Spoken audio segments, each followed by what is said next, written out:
Hey, the adventure bike market has been the fastest growing sector of the motorcycle industry for many years now, and that doesn't look likely to change anytime soon.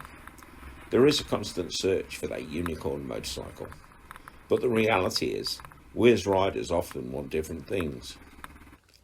With so many adventure bikes on the market and new models released all the time, there should be a motorcycle to suit everyone. It can make it difficult to find the best bike for you though. Few of us have the time to go out and test every one, and I learnt many years ago not to believe all the hype. So, I thought I'd try and work out a way to rank the new adventure bikes available in 2022 in an order which might help you sort out your shortlist. Then you can go and test those bikes before you make your final decision. Price inevitably comes into each decision, but what you get for that money is something else. There are some things that are difficult to quantify as a number, like build quality and reliability. So I decided to look at three of the most obvious specifications for this comparison. Price, power and weight are the three variables that arguably make the most difference when buying a new adventure bike. To help everyone look at which bikes offered the best bang for buck of all the adventure bikes on the market, I took these figures and worked out an equation to show which bikes gave the best power and lowest weight for every pound, euro and dollar you spend. The final number represents the brake horsepower per £1,000 spent divided by the weight of each motorcycle. The bikes are the current bikes available in 2022 in the UK. So there are bikes like the KLR 650 that aren't included. And there are bound to be some others that I've missed too. I've also not included several bikes that are on the horizon but not currently available.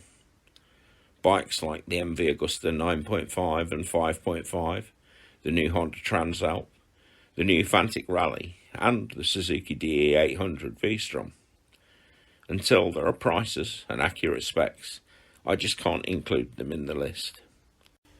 The comparison of the price and power made by each bike is the obvious starting point when you are trying to find out which bike offers the best power for every pound spent. But I thought it was important to include the weight of these bikes too. Beyond the power to weight ratio, this is a really important metric, especially if you're planning to use the bike off-road as well as on the tarmac. Remember, many of us want different things. The key is finding the right bike for you. If you always travel with a pillion, then some of the smaller, lightweight bikes probably won't be the best for you. If you are a novice rider, the MULTISTRADA V4 is probably not the best bike to learn new skills on. Every motorcycle in this list will suit someone. There is an old adage that the best adventure bike is the one you already have. That is essentially true as long as you keep it well maintained. However, that's never stopped any of us looking for our next bike. If the next motorcycle for you is a new adventure bike, then I hope this list helps you choose the bike that really is best for you. To give you some background, I've been riding both on and off-road for over 40 years now. In the late 80s, I was riding an old Triumph TR25 Trophy Trials. It was my everyday transport as well as my weekend fun. So you could say I've been riding adventure bikes from before the term had been invented.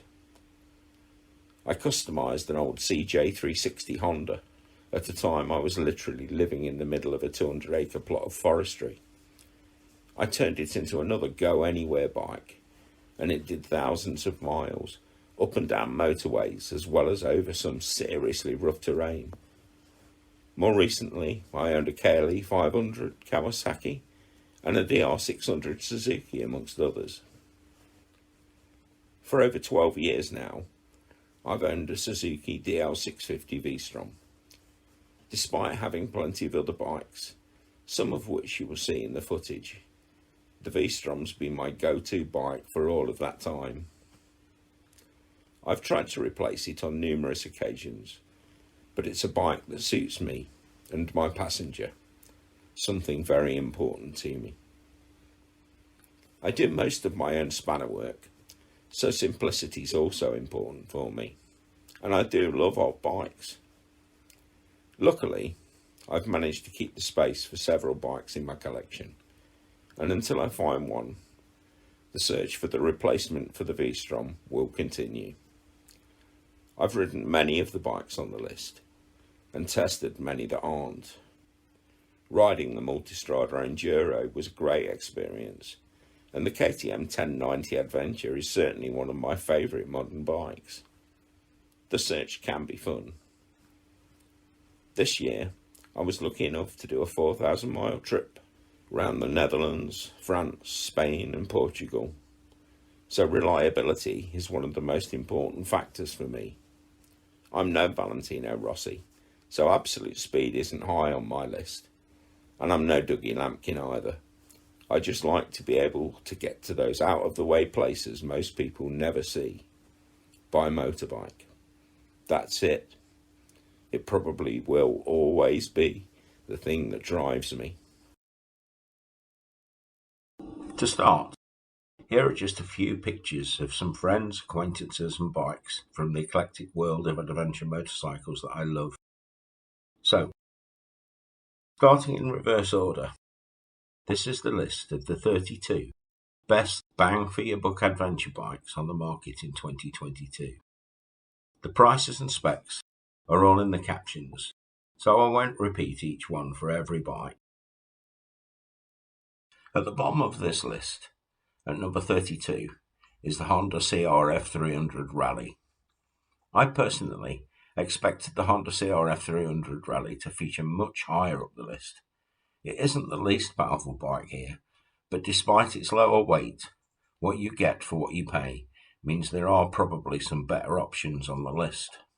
However, if you spend most of your time off-road and overall weight is your main criteria, don't discount this bike. It has, dare I say it, bomb-proof reliability and will take you to many places the bigger bikes on this list would just find impossible. At number 31, we have the Royal Enfield Himalayan. Despite its impressive sales and loyal following, the low power output of the Enfield puts it low on the list here. Its budget price and proven performance have, however, carved a niche in the market, and it will carry a passenger and luggage better than you might think. Build quality is great these days on the Royal Enfields. With this bike, you will get places some bikes on the list just wouldn't. Just don't expect to get there very quickly, especially if you are carrying a pillion and luggage. At 30, we have the Suzuki DL1050 XT VSTROM. The latest generation of the big VSTROM carries on the long tradition of a do-it-all motorcycle. It's a big heavy bike off-road, but is more capable than many give it credit for. As a pillion-carrying bike, it has always won many friends, and it will happily eat up the miles however much luggage you throw at it. It won't break any records, but it does everything pretty damn well for such a big bike. Despite recent price increases, it still won't break the bank compared to many too. At 29, we have the Benelli TRK 502X. The Benelli has quickly become the best-selling adventure bike in Italy. The price definitely helps, but this is another motorcycle that has been built to show the world that not all Chinese-owned companies produce poor quality products. Think of it like a bigger, heavier CB500X, and you will maybe understand how it's made such an impact so quickly. It has a big bike feel and is great for touring. It will always be happier on the tarmac, but it performs better off-road than you might think. Just don't expect it to be a motocross bike. At 28, we have the Moto Guzzi V85 TT. This was another major surprise for me. The Guzzi is a great bike, but despite price drops, what you get in comparison to what you pay is maybe not the best on the market. It does have the advantage of being the only middleweight adventure bike with a shaft drive, and although it carries its weight well, it is on the heavier side of the middleweights. One place it has won many friends is the looks. Style is priceless at the end of the day. At 27, we have the FANTIC Caballero 500 Rally. Although the FANTIC might not be everyone's idea of an adventure bike, it is a capable motorcycle that's more powerful, lightweight adventure bike than the CRF 300L Rally. A Chinese-Italian motorcycle that does have something to say for itself. The motor is one of the most reliable Chinese-built motors out there, and the build quality has surprised plenty of people since its launch. The new Expedition model looks more prepared for the adventure market. I do just wish they'd give it a bigger fuel tank. At 26, we have the ZONTES ZT350. You might not have heard of ZONTES, but this new bike might start to change that. Acknowledged as having some of the best build quality of any motorcycle manufactured in the Far East, they are also filled with technology that you won't even see on much more expensive bikes. If speed is not your top priority, and you like technology on a motorcycle, then it's worth taking a look at this bike, especially if you are an A2 license holder. At 25, we have the Honda CRF 1100 Africa Twin. Although one of the most popular big adventure bikes, the Africa Twin is not high on the list. This is mainly because of its comparatively high purchase price and weight. It has twice the power of the Benelli TRK 502 in a package that's slightly lighter. However, it's more than twice the price, so for the money it works out similarly rated. A great bike for pillion use and more than capable for long-haul touring fully loaded with luggage. It's also surprisingly capable off-road. The legendary Honda reliability will always win it many friends too. It falls somewhere between the middleweights and big adventure bikes. However, with bikes like the Triumph Tiger 900 Rally Pro and Ducati Desert X, this is becoming one of the most competitive sectors of the market. At 24, we have the Triumph Tiger 900 Rally Pro. Cheaper and significantly lighter than the Ducati Desert X, the Tiger 900 is a motorcycle full of technological wizardry.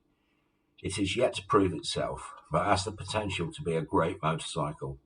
The triple engine is still going to be happier on fast roads, but trimming the weight so significantly will undoubtedly help it in comparison to some of the other big adventure bikes. It feels like Triumph have put a lot of effort into this motorcycle. Only time will tell how much of an impact on the market it will have. At 23, we have the Ducati Desert X. No one would argue that the Desert X is a lot of motorcycle. It's slightly more powerful than the Africa Twin and a little lighter too, so the extra cost is outweighed by those two specifications pushing it slightly higher in the list. Filled with tech, it promises to be a great bike, but the weight won't help it in harder off-road terrain, and lighter bikes like the Tiger 900 Rally Pro and the KTM 890 Adventure make this a very competitive market sector. At 22, we have the Honda CB500X. The CB500X is a good, reliable workhorse of a bike. It's relatively low power in a package that's more compact than it is lightweight. Place it further down the list than it maybe should be. The engine is a very refined unit too compared to many of the vertical twins, and it will carry a decent load, but passenger space could be better as it is a compact design. The CB500X has many devout riders who love it. It doesn't excel at anything, but it's a good value and reliable motorcycle, so don't rule it out without consideration. At 21, we have the Motomarini X-Cape. One of the latest Italian-Chinese collaborations, the Motomarini X-Cape creeps ahead of many more recognised bikes on this list, mainly because it's so much cheaper.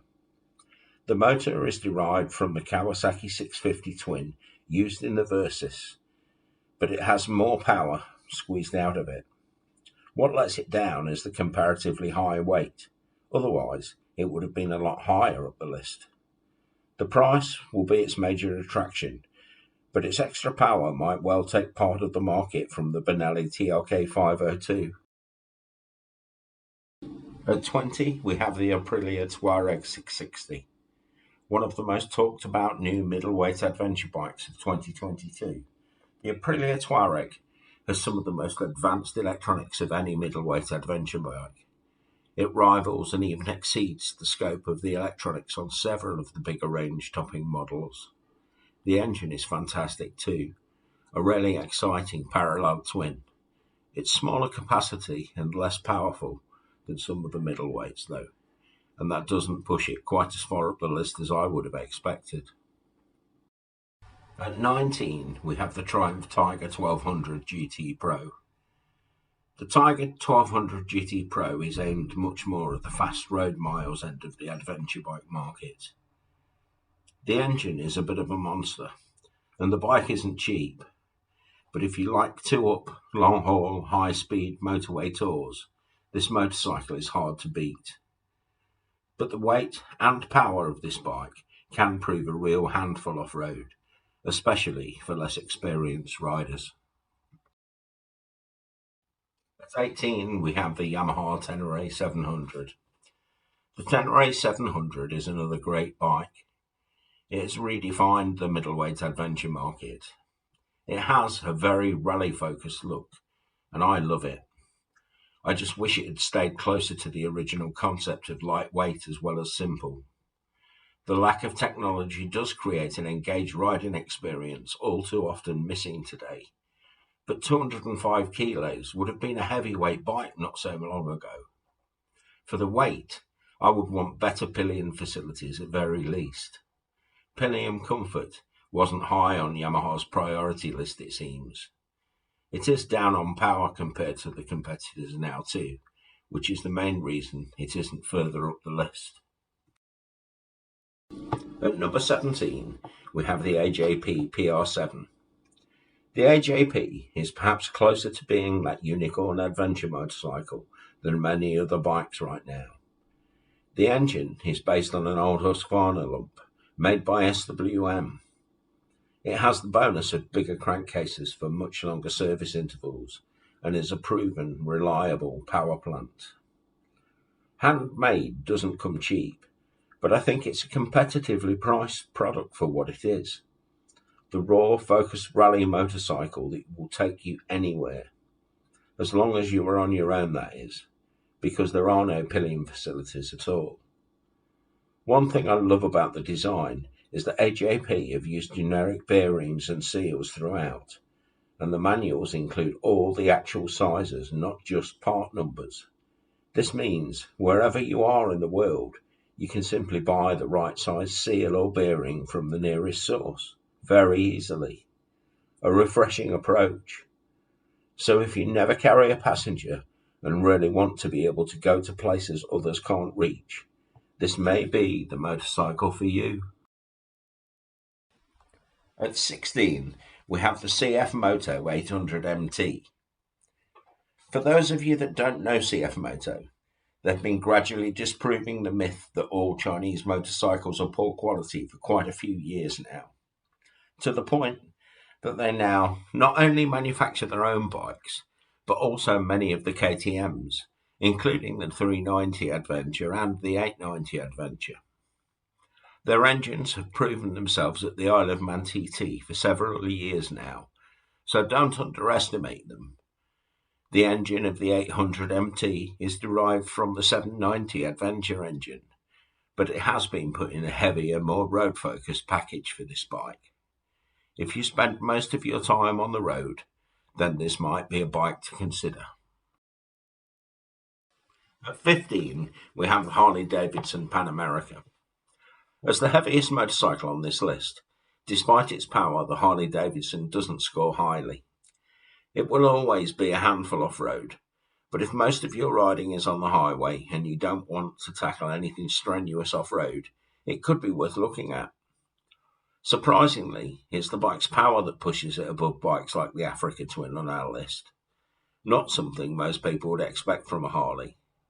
Maybe that's because Porsche had a hand in the design of that engine. At 14, we have the Suzuki DL650 XT VSTROM. The DL650 has proven itself as one of the most reliable bikes of all time, and the newest version shows no signs of that changing. The engine might be long in the tooth, but it still competes with anything else in its class. The lower weight makes it more tractable off-road than its bigger brother, the DL1050, and it is still a capable tourer. There are plenty of motorcycles that will do most individual things better than the VSTROM 650, but as a complete package, it's hard to beat unless you spend most of your time off-road.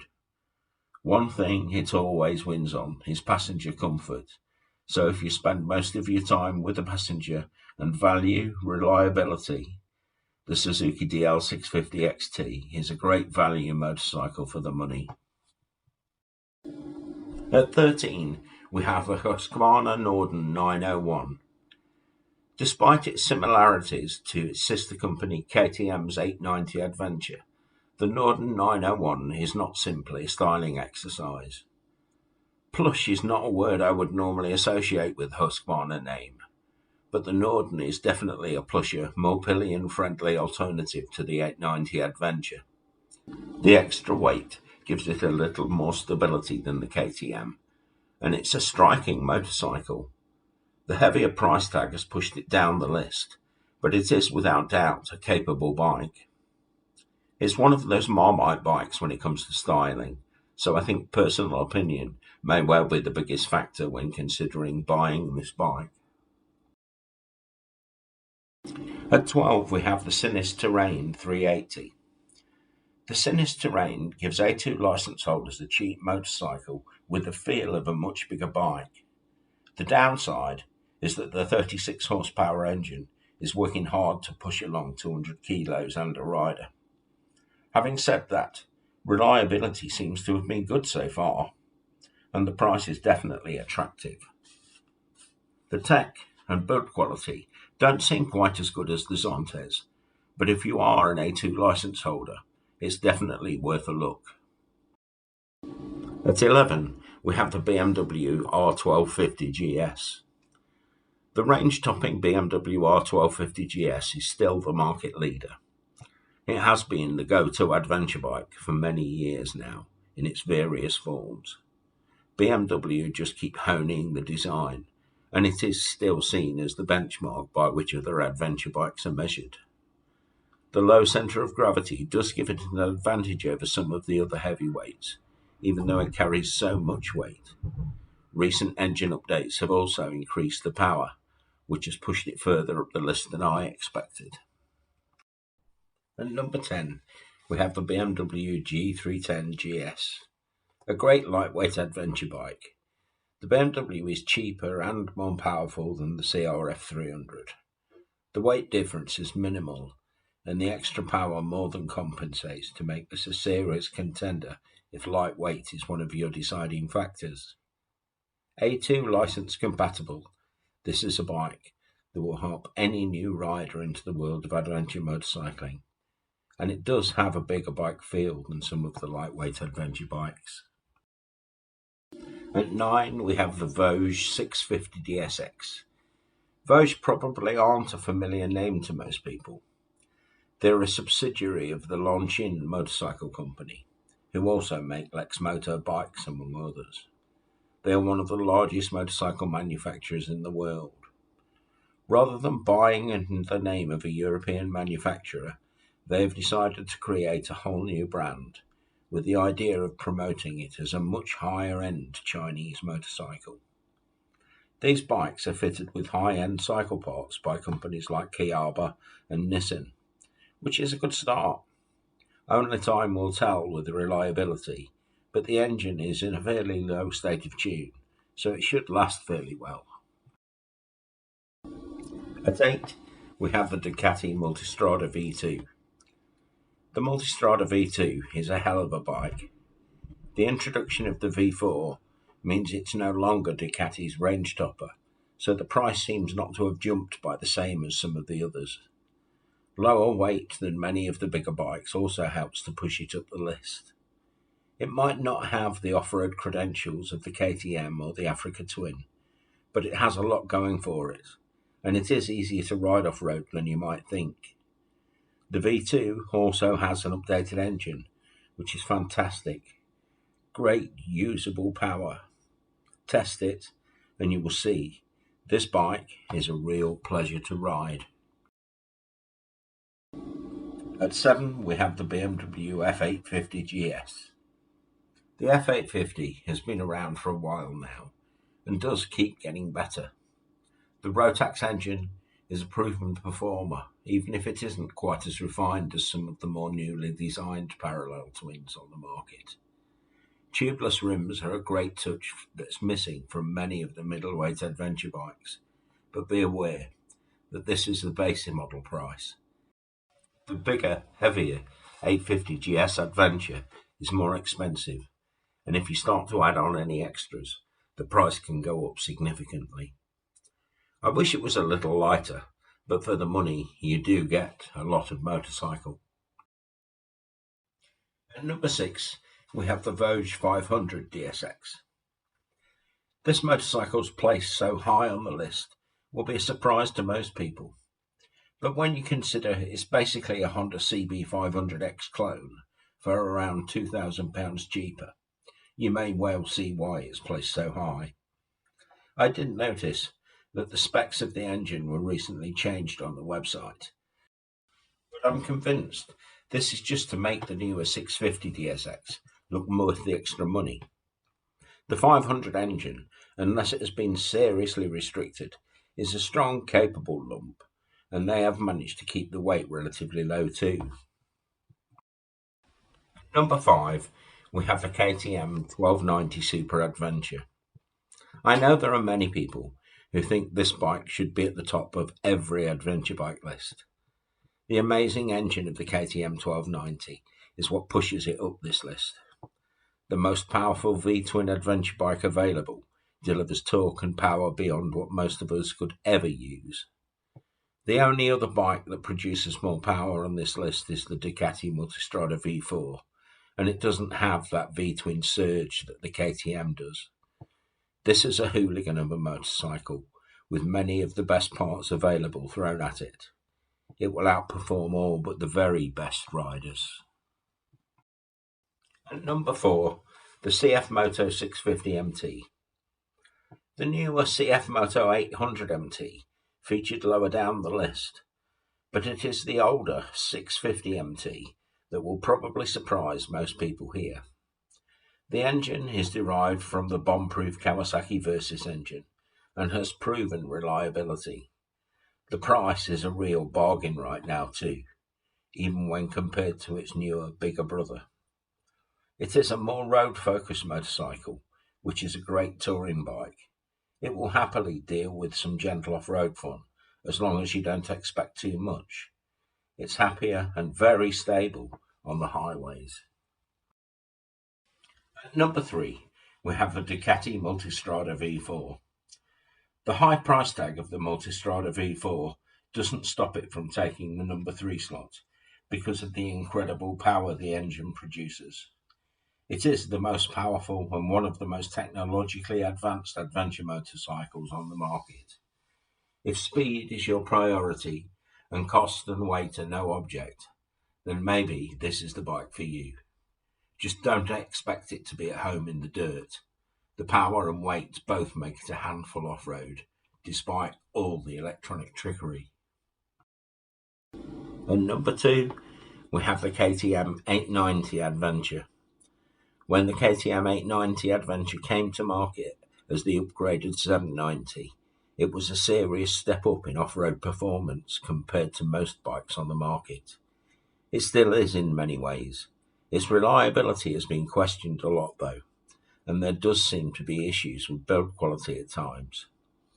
Passengers will hate you too, as this isn't a bike designed for 2 people. It's a bike that will get you to places others dare not tread though. This also seems to be the first model KTM are trialling a sort of pay-as-you-go scheme on.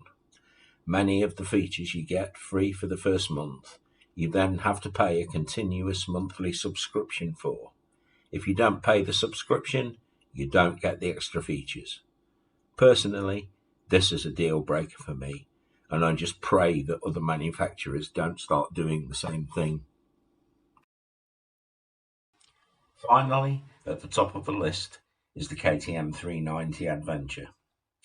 The most powerful of the lightweight adventure bikes, the KTM 390 Adventure is a great motorcycle. It's also cheaper than both the Honda CRF 300 Rally and the FANTIC Caballero Rally. Load carrying is more limited than many bikes, and passenger comfort hasn't been given a high priority. However, if you ride solo and spend more time off-road than on the highways, it would be plain stupid not to consider this motorcycle. It doesn't have that legendary Honda reliability, but it does have high-quality tech and with 3 out of the top 5 places going to KTM, you might think that there is only one winner on this list. But that ignores a very important point. 3 of the top 4 are actually all manufactured by CF MOTO. CF MOTO manufacture all except the big KTMs now. I'll leave you to decide what that means when buying your next motorcycle. I've used the models above as a baseline. Most of the bikes from the bigger manufacturers have several variants. I haven't included all the variants on the list because it would be endless. Some of these variants are more significantly different than others. For example, the BMW F850 GS Adventure is a much heavier and very differently spec'd bike than the standard F850.